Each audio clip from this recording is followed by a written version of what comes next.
جب میری شادی منیر سے ہوئی ان دنوں وہ ایک سرکاری محکمے میں ملازم تھے اور ان کی ڈیوٹی رات کی ہوتی تھی۔ چونکہ وہ آفیسر تھے اس لیے ان کو رہائش بھی محکمہ کی طرف سے ملی ہوئی تھی۔ تاہم بنگلہ بہت پرانا اور جس کالونی میں تھا وہ شہر سے دور ویران جگہ تھی۔ اس مقام پر یہی ایک اکیلا بنگلہ تھا، نزدیک کوئی دوسرا گھر نہ تھا۔ دوسرے بنگلے کچھ دور تھے، لہٰذا رات کو تنہا رہنے سے مجھے ڈر لگتا اور خوف سے نیند نہیں آتی تھی۔ کبھی کچھ عجیب سی آوازیں سنائی دیتی اور رات کے سناٹے میں کوئی گھر کی طرف چلتا محسوس ہوتا تھا۔ اس مسئلے کا انہوں نے یہ حل نکالا کہ ایک ملازمہ کا انتظام کرا دیا جس کا نام لالی تھا۔ اس کا شوہر بھی منیر کے دفتر میں ہی ملازم تھا۔ لالی کا رنگ اس کے نام کی طرح سرخ و سفید تھا۔ وہ اچھے نین نقش کی عورت تھی اور خوش مزاج بھی، دلچسپ باتیں کرتی۔ اس تنہائی میں اس کا دم غنیمت تھا۔ میرا دل اس کے ساتھ لگ گیا۔ وہ گھر کا سارا کام کرتی، کچن سنبھالتی، کھانا بناتی اور جب فارغ ہوتی میرے پاس آ بیٹھتی، ادھر ادھر کی باتیں کرنے لگتی۔ ایک روز وہ یوں ہی میرے پاس بیٹھی باتیں کر رہی تھی کہ ایک نامانوس سی آواز آئی۔ میں نے پیچھے مڑ کر کھڑکی کی طرف دیکھا جدھر سے آواز آئی تھی۔ یہ بلی تھی، مگر بلی کودی نہیں تھی بلکہ اس کو کسی نے بیرونی دروازے سے اندر پھینکا تھا۔ تھوڑی دیر بعد برتن گرنے کی آواز آئی۔ میں چونک گئی۔ تبھی لالی بولی، بی بی شاید کچن کا در کھلا رہ گیا ہے، بلی ہی ہوگی۔ یہ کہہ کر وہ میرے کمرے کی جھاڑ پونچھ کرنے لگی اور میں اٹھ کر کچن میں چلی گئی کہ دیکھوں کون سا برتن گرا ہے۔ دیکھا تو ایک پلیٹ میز کے نیچے پڑی تھی، مگر وہ ٹوٹی نہیں تھی۔ میں حیران رہ گئی کیونکہ کانچ کا برتن تو گرنے سے ٹوٹ جاتا ہے۔ میں نے زندگی میں پہلی بار اس برتن کے گرنے سے خوف محسوس کیا تھا۔ جب لالی سے اظہار کیا کہ پلیٹ گرنے سے نہیں ٹوٹی تو وہ بالکل بھی حیران نہیں ہوئی۔ کہنے لگی، کبھی کبھی کانچ کے برتن اس طرح گرتے ہیں کہ ٹوٹنے سے بچ جاتے ہیں۔ اس کی بات سن کر میں کچھ اور کہے بغیر کمرے میں واپس آ گئی۔ اس روز دن پھیکا پھیکا سا گزر گیا۔ لالی دوپہر کا کھانا کھانے کے بعد میرے پاس آ کر نہیں بیٹھی بلکہ اپنے کمرے میں جا کر سو گئی۔ شام کو واپس آ گئے تو میں نے ان سے اس واقعے کا تذکرہ کیا۔ وہ بولے، صنوبر، تم کو بھی جانے کیسے وہموں نے گھیر لیا ہے۔ انہوں نے بات کو ہنسی میں ٹال دیا جبکہ میں واقعی پریشان تھی۔ آخر کار میں نے بھی اس بات کو وہم سمجھ کر دل سے نکال دیا۔ صبح ہو گئی، نوکرانی نے ناشتہ تیار کیا۔ میرے شوہر ناشتہ کر کے دفتر چلے گئے۔ کچھ دیر بعد انہوں نے دفتر سے لالی کے شوہر کو بھیجا کہ میرے گھر سے سوٹ کیس لے آؤ، میں نے پنڈی جانا ہے۔ کمال نے آ کر لالی سے کہا کہ صاحب دورے پر جا رہے ہیں، بیگم صاحبہ سے کہو کہ ان کا سوٹ کیس دے دیں۔ میں نے دے دیا۔ وہ چند منٹ بیوی سے بات کر کے چلا گیا۔ میں نے لالی سے پوچھا، تمہارا شوہر کیا کہہ رہا تھا؟ وہ بولی، کمال کہہ رہا تھا کہ صاحب دفتری کام سے جا رہے ہیں اور میں بھی ان کے ساتھ جا رہا ہوں۔ آج میری ان کے ساتھ ڈیوٹی ہے۔ پھر تو آج ہم شام سے کھانا پکا کھا کر سو جاتے ہیں کیونکہ دیر تک جاگنے سے مجھ کو آوازیں سنائی دینے لگتی ہیں اور ڈر لگتا ہے۔ آخر کار رات ہو گئی اور میں کمرے میں جا کر سو گئی جبکہ لالی ابھی تک جاگ رہی تھی۔ کہنے لگی، آپ سو جائیے بے فکر ہو کر، مجھے ابھی نیند نہیں آ رہی۔ یہ کہہ کر وہ برآمدے میں جا کر لیٹ گئی۔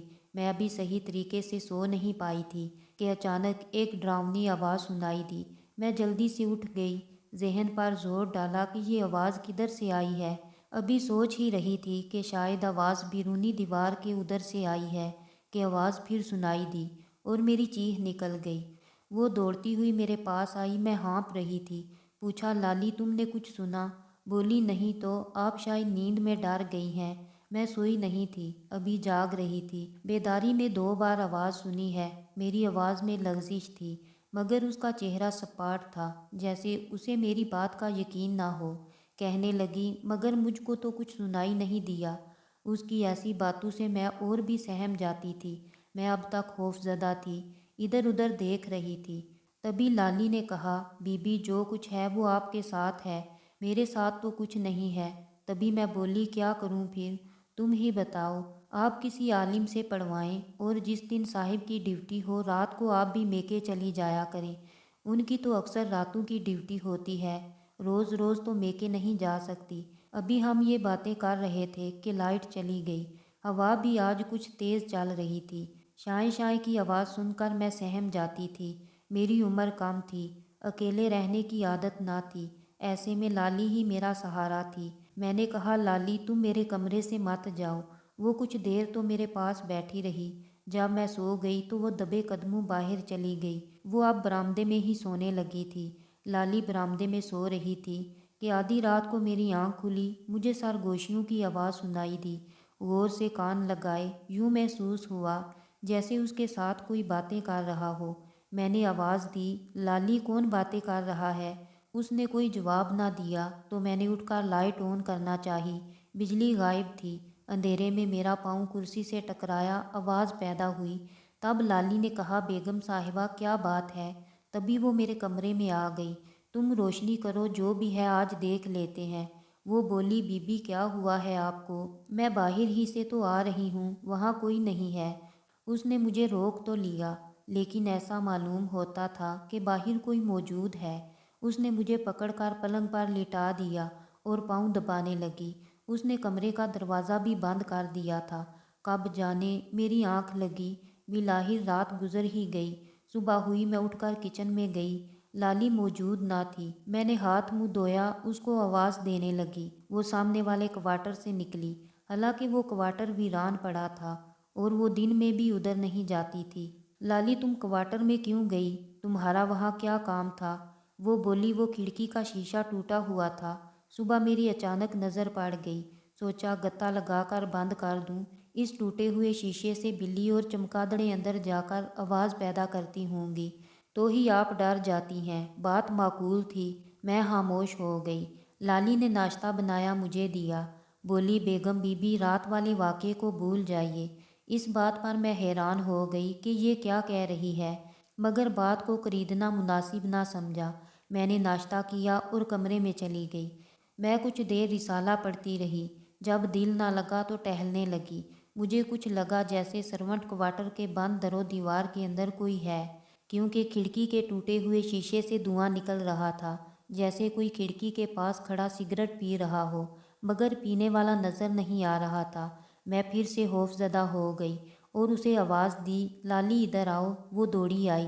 پوچھا، کیا بات ہے بیگم بی بی؟ میں نے سرونٹ کوارٹر کی طرف اشارہ کیا۔ مجھے تو دھواں نظر نہیں آ رہا اور سرونٹ کوارٹر تو بند ہے، اس کے دروازے پر تالا لگا ہوا ہے، مگر وہ دیکھو وہاں سے دھواں نکلتا مجھے تو نظر آ رہا ہے۔ بولی، نہیں تو آپ کا وہم ہے، وہاں تو کچھ بھی نہیں ہے، مگر برابر کا غطا نہیں ملا تو کام رہ گیا۔ سوچا بعد میں جب فرصت ملے گی تو مناسب غطا ڈھونڈ کر لگا دوں گی۔ آج ہی ڈھونڈ کر سوراخ بند کر دو۔ ایسا ہی کروں گی۔ جس کو آپ نے دھواں جانا ہے کوئی چمگادڑ وغیرہ اڑی ہوگی، تبھی دھول اڑی ہے۔ اس کی عجیب تعویلوں سے خاموش ہو رہی، مگر خوف تھا کہ میرے دل میں جاگزی ہو گیا تھا اور کسی صورت چین نہیں لینے دیتا تھا۔ جب منیر آئے، میں نے رونا شروع کر دیا کہ میں یہاں نہیں رہتی۔ کم از کم جب آپ کی رات کی ڈیوٹی ہو ان دنوں مجھے میکے بھیج دیا کریں۔ جب انہوں نے میرا رونا دھونا دیکھا، بولے، ٹھیک ہے۔ میں نے اطمینان کا سانس لیا کہ شکر ہے کہ میں اس پراسرار مکان کے اسرار و رموز کا شکار ہونے سے بچ گئی۔ میرا میکا 2-3 گھنٹے کی ڈرائیونگ پر تھا، لہٰذا جب منیر کی ہفتہ بھر کی ڈیوٹی ہوتی وہ مجھے امی کے گھر بھجوا دیتے اور چھٹی کے دن لے آتے۔ کچھ دن سکون سے گزرے، عید آ گئی، منیر کو 2 چھٹیاں ملی۔ اس کے بعد ان کی لگاتار 15 روز رات کی ڈیوٹی تھی۔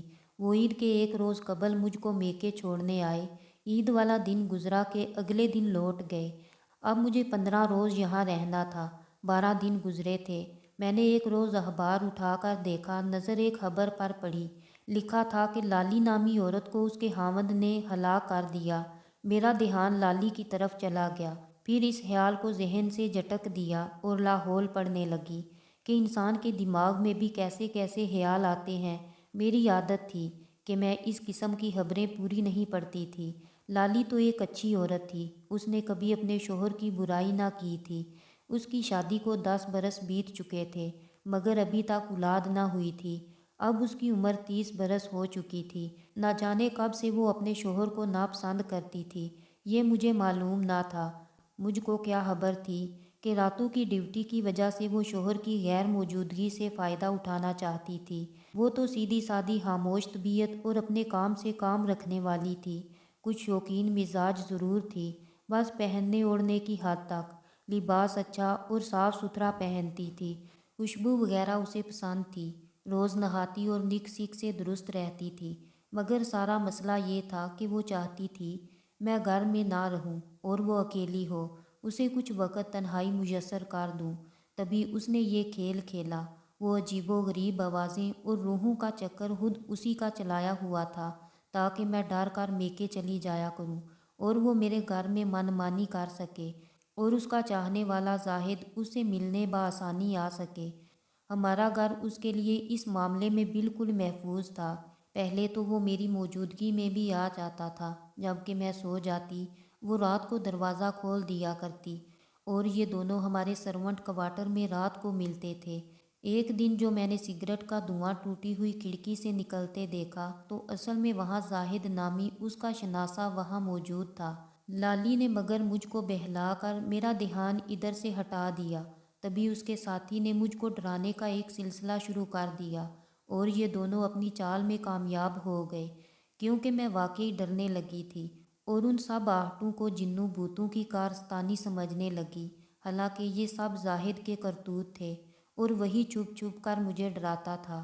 خدا جانے یہ کھیل کب تک جاری رہتا، لیکن بدی زیادہ دنوں تک نہیں چھپتی۔ اللہ تعالیٰ نے اس معاملے سے پردہ ہٹانا تھا اور یہ راز فاش کرنا تھا۔ اس سے پہلے کئی بار ایسا ہوا کہ دن میں بھی اچانک لالی غائب ہو جاتی، میں اسے آوازیں دیتی، کمرے سے باہر آتی، برآمدے میں نہ ہوتی تو میں کچن اور پھر غسل خانے میں جھانکتی، وہ تب بھی نہ ملتی۔ میں تھک کر اندر آ بیٹھتی تو وہ ذرا دیر بعد آ جاتی کہ بی بی میں تو چھت پر تھی، سوچا آج چھت کی صفائی کر لوں۔ میں تو کبھی چھت پر نہ جاتی تھی کہ دیکھتی اس نے وہاں صفائی کی یا نہیں۔ اس دن بھی میرے میاں رات کی ڈیوٹی کے لیے چلے گئے تو میں نے لالی سے چائے بنا کر لانے کو کہا۔ میں نے چائے پی، پھر ملازم لڑکے کو آواز دی، آج تم گھر جا کر رات کو واپس آ جانا اور یہاں ہی سو جانا، کیونکہ لالی اکیلی ہے۔ وہ بولا اچھا بی بی جی، میں ماں کو بتا کر آ جاؤں گا۔ لالی ہمیشہ کہتی کہ اس کو اکیلے رہنے سے ڈر نہیں لگتا، اس لڑکے کو واپس آنے کا مت کہیں۔ آج بھی اس نے یہی کہا، مگر میں نے اسے سمجھایا کہ تم ہماری ذمہ داری ہو، بے شک تم کو ڈر نہیں لگتا، تمہارے شوہر نے تم کو ہمیں سونپا ہے۔ کبھی انسان کی اچانک طبیعت بھی خراب ہو جاتی ہے، ایسے میں کوئی ڈاکٹر کو بلانے والا تو ہو۔ کہنے لگی مجھ کو کچھ نہیں ہونے والا، اب تک بھی تو اکیلی رہ لیتی ہوں، اس لڑکے کو بس بھیج ہی دیں اور منع کر دیں، یہ رات کو نہ آئے۔ بے شک تم نڈر ہو، بہادر ہو، مگر ہمیں تو ڈر لگتا ہے۔ میں اس کو کہہ دیتی ہوں وہ اپنی ماں کو ساتھ لیتا آئے گا۔ دراصل مجھے منیر نے کہا تھا کہ اس کا شوہر کہتا ہے کہ بہتر ہے کہ ہم اس کو گھر میں بالکل اکیلا نہ چھوڑا کریں۔ میکے جاتے ہوئے میں نے اس کو کہا تھا کہ اگر ملازم لڑکا آئے تو اس کو برآمدے میں سلا دینا اور تم کمرے میں سو جانا اور اندر سے کنڈی لگا لینا، اسے واپس مت لوٹا دینا۔ وہ بولی ٹھیک ہے، تاہم اس کے چہرے پر پریشانی تھی، جیسے وہ نہیں چاہتی تھی کہ وہ آئے، مگر ہماری وجہ سے مجبور تھی۔ اس شام منیر جلد چلے گئے اور ان کا ڈرائیور مجھے میکے چھوڑنے گیا۔ تھوڑی دور آگے جا کر مجھے یاد آیا کہ میں اپنا پرس تو گھر بھول آئی ہوں۔ میں نے ڈرائیور سے کہا کہ واپس چلو، وہ مجھ کو گھر لے آیا۔ ابھی تک گیٹ کھلا ہوا تھا، لالی نے اسے بند نہیں کیا تھا، ملازم لڑکا بھی جا چکا تھا۔ میں لان سے گزر کر کمرے میں آئی، وہاں کوئی نہیں تھا۔ میں نے کمرے کی کھڑکی سے دیکھا، وہ بائیں باغ کی طرف جا رہی تھی۔ میں خاموشی سے اس کو دیکھتی رہی۔ وہ ایک درخت کے پاس رک گئی، اس نے درخت کے تنے سے ٹیک لگا لی۔ اچانک اسی جانب کی عقبی دیوار پر دو ہاتھ نمودار ہوئے، پھر ایک شخص کا سر نظر آیا۔ اس نے لالی کا اشارہ ملتے ہی دیوار پھلانگ لی اور گھر کے اندر کو کود آیا۔ وہ اب بائیں باغ میں آ چکا تھا۔